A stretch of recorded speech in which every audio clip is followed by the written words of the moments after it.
One of most important features for webmaster is backups.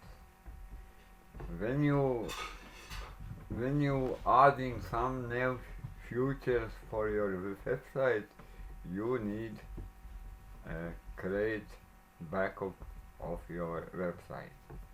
And if you have some trouble with your website, sometimes you need restore your website.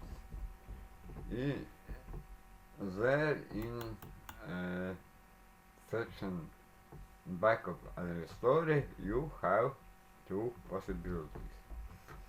First is create backup. You can create backup to your files or your databases, or create backups both files and database, and click create backup, and system say that backup is starting creating database and files. And after that is second section, that is restore. You can restore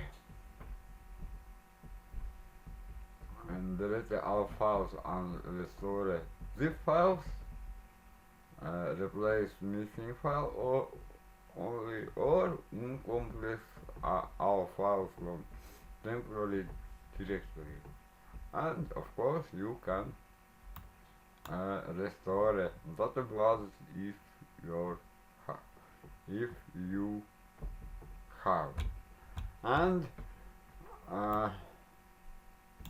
if you have more backups created, you can see your previous created backups, and of course you can restore files from them too.